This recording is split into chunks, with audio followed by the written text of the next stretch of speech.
ఈరోజు మన encounter news, నేను మీ కే విజయ భాస్కర్.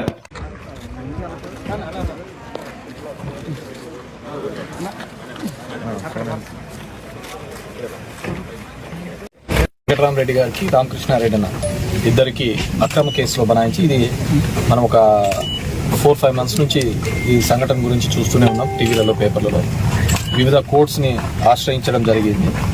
దాని ప్రకారం ఒక చిన్న దీని మీద ఆయనకి మళ్ళీ ఈరోజు లొంగిపోమని చెప్పేసి సుప్రీంకోర్టు ఆదేశానుసారం ఆయన వచ్చి లొంగిపోవడం. ఇది ఓవరాల్గా మనం ఈ 18 నెలల కూటమి పరిపాలన చూస్తే ప్రతి ఒక్కటి కూడా దొంగ కేసులు పెట్టుకుంటా అక్రమ నిర్బంధాలు చేసుకుంటూ వచ్చినారు. దానికి ఇంతకుముందు కూడా గోవర్ధన్ అన్న కలవడానికి వచ్చినప్పుడు కూడా దగ్గర అన్న మీద 6 కేసులు ఇదే విధంగా దొంగ పెట్టింటే ఇప్పుడు 16 కేసులు పెట్టినట్టున్నారు అన్న మీద. అన్న ఇప్పుడు సిబిఐ కోర్టుకు కూడా సిబిఐ కావాలి దీని మీద ఇన్వెస్టిగేషన్ చేయడానికి అని కూడా అప్పీల్ చేయడం జరిగింది, హైకోర్టుకు అప్పీల్ చేయడం. ఇది ఒక బ్యాడ్ కల్చర్ తీసుకొని రావడం జరుగుతుంది ఈ ఆంధ్రప్రదేశ్లో కూటమి ప్రభుత్వం. ఎవరో ఒక ఇద్దరిని పక్కన ఉన్న వాళ్ళని చెప్పడము, వాళ్ళతో కన్ఫెషన్ స్టేట్మెంట్ తీసుకోవడము, ఇక్కడ నేనున్నానని చెప్పడము, ఆ విధంగా చేసుకుంటూ పోయిన సందర్భం చూస్తున్నాం. అదే పద్ధతిలోనే ఇప్పుడు పిన్నిల వారి మీద కూడా ఇదే పద్ధతిలో కేసు. ఎందుకంటే సంఘటన జరిగినప్పుడు వాళ్ళిద్దరూ తెలుగుదేశం పార్టీ అని అక్కడున్న జిల్లా ఎస్పీ శ్రీనివాస్ గారు చెప్పడం జరిగింది. దాని తర్వాత మళ్ళీ వీళ్ళిద్దరినీ కూడా ఎవరితోనో వాళ్ళ సొంత ఊర్లో ఉన్న సర్పంచ్తో మాట్లాడారని ఒక అక్రమ కేసు కట్టడం మీరు చూశారు. అంటే ఇదే పల్నాడులో మాచర్లలో 10 రోజుల కిందట ఒక డబుల్ మర్డర్ జరిగింది. రోజు ఒకటి కేసు జరుగుతూనే ఉంది, ఒక డబుల్ మర్డర్ జరిగింది. నాకు తెలిసి వీళ్ళు కన్నా జైలుకు పోకపోయింది బయట ఉండింటే దాంట్లో కూడా వీళ్ళని ముద్దాయిలుగా చేసేవాళ్ళు. వాళ్ళు జైల్లో ఉన్నారు కాబట్టి ఆ కేసులో నిందితులుగా కాలేదు, లేకుంటే దాంట్లో కూడా వాళ్ళను ముద్దాయిలుగా చేసేవాళ్ళు. ఈరోజు రాష్ట్రంలో ఎక్కడా లేని విధంగా ఒక బ్యాడ్ కల్చర్ తీసుకొని వస్తున్నారు, కన్ఫెషన్ తీసుకొని రావడం జరిగింది. అదే చంద్రబాబు నాయుడు కేసులో చూస్తే లిక్కర్ కేసులో వాసుదేవరెడ్డి అనే అతను కంప్లైంట్ పెట్టాడు. అదే అతను వాసుదేవరెడ్డి అనే అతను మా మీద పెట్టిన దాంట్లో ముద్దాయి. అతన్ని ఇది చేసుకొని అతను అక్విటల్ అయిపోతాడు, అతను అప్రూవల్ అయిపోతాడు. చంద్రబాబు కేసులో మాత్రం అతని చూస్తే ఇది ఫ్యాక్ట్స్ లేవనో ఏమన్నది మిస్టేక్ ఆఫ్ ఫ్యాక్ట్స్ అని చెప్పేసి మళ్ళీ కోర్టులో సబ్మిట్ చేసి చంద్రబాబు నాయుడు గారికి రిలీఫ్. అంటే ఒక అతను ముద్దాయిగా ఉన్నాడు, అతనితోనే మళ్ళీ స్టేట్మెంట్ ఇప్పిస్తారు చంద్రబాబు. అంటే గవర్నమెంట్ ఫంక్షన్స్ ఏ విధంగా జరుగుతాయో అర్థం చేసుకోండి. అదే కేసులో దగ్గర 155 మంది సాక్షులను విచారించినారు. 18 మందితో 164 స్టేట్మెంట్ తీసుకున్నారు.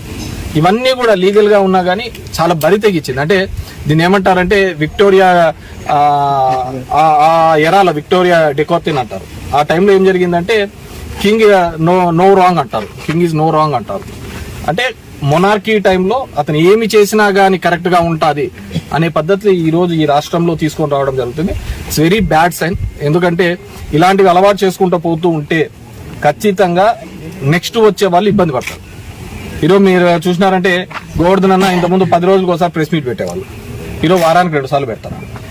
నేను ఇంతకుముందే చెప్పాను, జైలులోకి వేస్తామంటే అది ఒక భయం, జైల్లోకి వేస్తే ఆ భయం పోతుంది. మీరు మా నాయకులందరినీ కూడా పర్ఫెక్ట్ గా కూడా లీడర్లుగా యోధులుగా తయారు చేస్తున్నారు. కేసులు పెడతాము అని చెప్పేసి ఒక భయంతో పాటు దొంగ కేసులు పెట్టి వాళ్ళను యోధులుగా లీడర్లుగా చేసి వాళ్ళు ఖచ్చితంగా అంతకు 3 ఇంతలుగా రెట్టింపుతో ఫైట్ చేస్తున్న సందర్భం ఈరోజు ఖచ్చితంగా ఎక్కడైనా చూడండి. పిన్నిల రామకృష్ణారెడ్డి వాళ్ళు కూడా ఈ దీనిలో మళ్ళీ త్వరలోనే బయటకు వస్తారు, బెయిల్ ద్వారా బయటకు వస్తారు. ఈ ఎన్ని రోజులు పెడతాము ఏంది అనేది కాదు, వి గాట్ ఇమ్యూనిటీ. దీనికంతా భయపడే కాలాలు పోయినాయి. ఇప్పటికైనా కానీ ఈ ప్రభుత్వం ఈ దశగా అడుగులు వేయడం మానుకోవాలి. అందరూ అనుకుంటా ఉండొచ్చు మళ్ళీ నెక్స్ట్ ప్రభుత్వం వస్తే ఇట్లాగే దొంగ కేసులు కడతాది, అంతకు మించి ఉంటుంది. జగన్మోహన్ రెడ్డి యొక్క 2.0 అనేది ఆ భయం అంటే ఏ విధంగా అక్రమాలు చేయడానికి మళ్ళీ భవిష్యత్తులో భయపడే విధంగా ఉంటుంది. కాబట్టి ఖచ్చితంగా ఆలోచించుకోండి.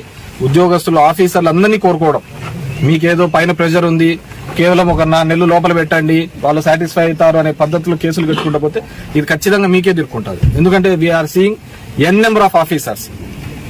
ఈరోజు చాలా మంది ఆఫీసర్స్ పోస్టింగ్ లేకుండా ఏ విధంగా ఇబ్బంది పెట్టి వాళ్ళ మీద క్రిమినల్ కేసులు కూడా కడుతున్నారు.